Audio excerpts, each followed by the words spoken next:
Welcome to another Literalist reaction video. I'm Dave. With me, as always, my good buddy John Doe. Hey Dave, what's up? John, it's so good to be back for really just listening to music with my friend. That's ultimately what this entire channel is. And as much as I've never heard these songs, I love the puzzle of trying to solve what I think that they're about. And ultimately, I would love for anyone to correct me because I don't think that I'm right, but I do enjoy the puzzle. So what do we got today? Well, as usual, we cannot go into a time machine and bring you to a time when radio was good. So I'm forced to be radio for you. It's time for our Rush song. We're going to revisit Rush now, but we're going to go all the way up to 1982. Okay. Okay. Now, this was my senior year of high school when this album came out. So let me tell you the reaction of most Rush heads when this song came out. Ew, too much keyboards. Where's the guitar? Okay. So the Rush people were like scratching their heads going, what's happened to Rush? They've sold out, man. They've sold out. Anyway, I decided I'm gonna give the album my fair 5 listens. I don't think you can, brand new music, it's hard to listen to it. It's hard for you to listen to this stuff the first time and think, oh, that's so awesome. Man, I have already changed my opinions about some things just with how many songs you've had me listen to thus far.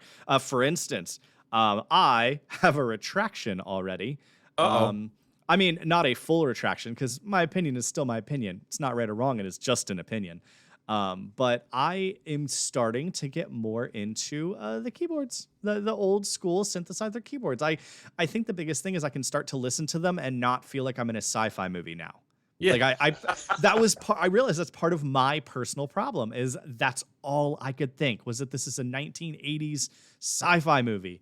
And now I'm getting over that hurdle just because I've listened to enough of it with you. So, okay, cool. That's awesome. And you're getting more and more familiar with key changes, time signature changes, complete stylistic changes within one song.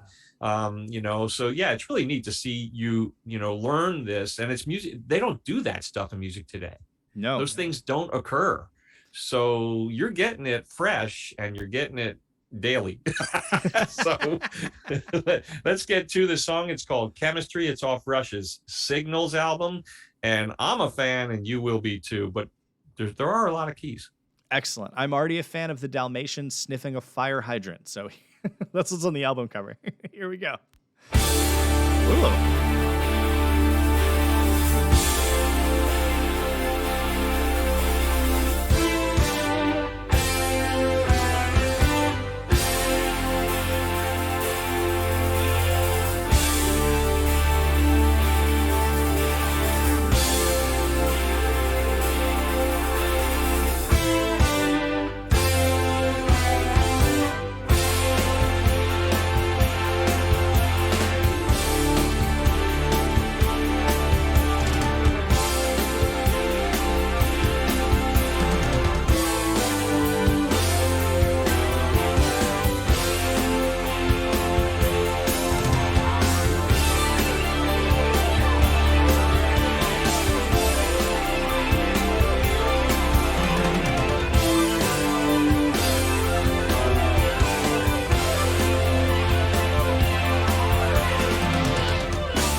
All right, so musically, yeah, this song's fun.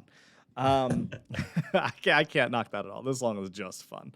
Not that I ever try to knock things, but um, from a lyrics perspective, I think that he's restarted now the first part of the song, except the first part was about science and the second part is about people. And I don't know where he's going to go with it, but I find it fascinating so far. Interesting. I really, when I look at these lyrics, I don't know. I just really, I mean, I get a couple of the ideas, kind of, sort of. Music. Yeah, I'm starting to formulate a theory, but I got to see where it goes. All right, let's go. All right.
Okay. I think that musically, the synthesizer in this one, there were some solos that were really fun, but I think it almost played the role of a string section in this one, in that it added some body in the background of the song, but wasn't necessarily the star. Fair enough. Yeah, as I've said, I think in a previous one, Geddy Lee, he's the bass player and singer. Alex Lifeson is the guitar player, and pretty much almost exclusively, although I think he occasionally assists with some foot pedals.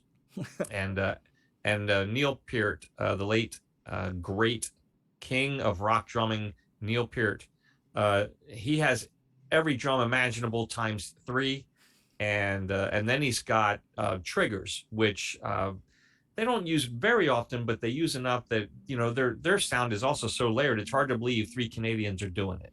Yeah, 3 people can do all of this live. That is mind-blowing. Yeah, and I hope soon to get to some live. I wanted to start you, for the most part, with studio versions, and then bring you into live. And one of the first live ones we're gonna watch the video, is them doing an instrumental song called YYZ. Or YYZ, as I always knew it to be. I only found out later that they call it YYZ because they're Canadian. That's fair enough. So, Um, but yeah, I mean, just their ability to play all these different parts and sing and perform these things without having three guys behind and under the stage backing them up that aren't even seen. And a lot of bands do that. It's really amazing. They're a very talented group of individuals. hmm. From a lyrics perspective, I have a theory, and I think it was one of the last lines of the song that cemented it for me. I think that he is lamenting how much harder it is to figure out human interactions than it is to figure out the logic of scientific principles that Hmm. just always follow the same rules and always make perfect sense.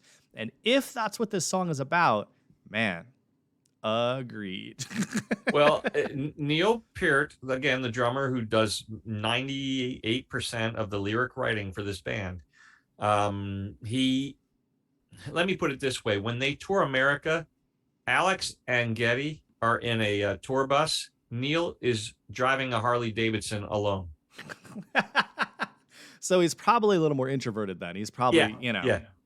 maybe And he wrote songs about it. "Living in the Limelight" is a song by Rush, and that song is all about how you're in this cage and how weird it is that people think they know you mm-hmm. and they want to ask you questions about your personal life that they have no business asking. And he pretty much hated that part of stardom. He's free of the whole thing now. Of course, he's passed away, but yeah, that what you're saying makes sense. Now, let me tell you again, I never paid much attention to lyrics, so this is a nice exploration for me too.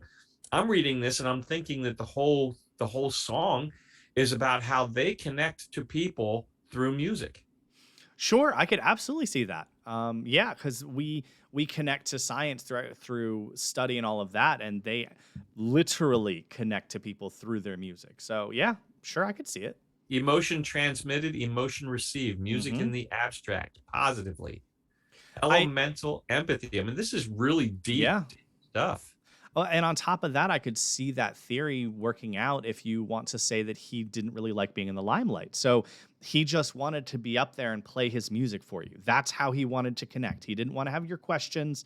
He didn't want to, have any of that. He just wanted to connect through his music. So sure, I could see that. And he hung up his drumsticks after their 40th anniversary tour. And the reason he gave is that he felt at the age and the shape he was in, he could no longer communicate his message the way he Hmm. always could before. Sure. Yeah. I respect that. I respect that for sure. I Yeah. gotta say, overall, boom, fun song. Fun song. On the playlist. I would Yay. gladly listen to this again. I think, like I said, I'm getting more used to now separating my sci-fi movie roots Yeah. from all things synthesizer, and so it's allowing me to just sit and listen to it on its own. And now I'm appreciating it far more than I did even just a few weeks ago. With how many songs we've listened to now. So rock on, John. Yeah. Another winner. As far as my contemporaries who hated that album when it first came out, I'd argue that there's every bit as much guitar in that song as there is in any other Rush song, but there's also more keyboards. It's not that one was traded for the other, it's a more layered sound. Hmm. And that's all. If you disagree, if you agree, if you leave a comment, we know what you're thinking.